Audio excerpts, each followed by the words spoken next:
Kakinada cess 8,320 ఎకరాలు. ఎంత? 8,320 ఎకరాలు కాకినాడ సెజ్ విస్తరణ. పెద్ద ఏరియా.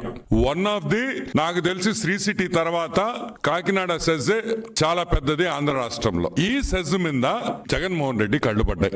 ఎందుకంటే ధనవంతుడు ఎంత ధనం ఉందని ఆ రోజుల్లో ఆవులు ఎంత ఉన్నాయంటే పెద్ద రెడ్డో లేకపోతే పెద్ద మనిషో ధనవంతుడో అని చెప్పేవాళ్ళు.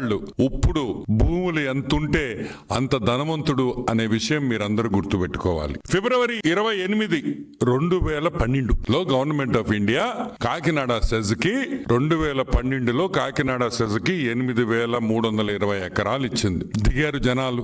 పందులు, చిన్న పంది, పెద్ద పందికి చిన్న పంది పుట్టద్ది. పెద్ద పందులు ముసిలి పందులు అయిపోయినాయి అని చిన్న పందులన్నీ రూట్ లోకి వచ్చినాయి.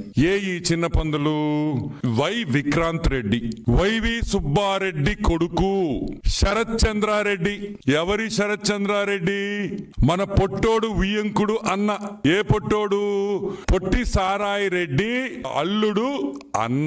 ఇదే శరత్ రెడ్డి తీహారు జైల్లో 6 నెలలు ఉండేసి వచ్చాడు లిక్కర్ స్కామ్ లో. ఇంకెవరు? The great Vijayasai Reddy MP. పొట్టి సారాయి రెడ్డి కూడా ఈ రోజు ఈ FIR లో పెట్టారు. ఎందుకు పెట్టారు? ఎందుకంటే అరబిందో అనే కంపెనీ, ఏ కంపెనీ దీంట్లో వాటా కొనిందో ఆ అరబిందో వియంకుడు విజయసాయి రెడ్డి, పొట్టి సారాయి రెడ్డి కాబట్టి అని మీకు అందరికీ మనవి చేస్తున్నా.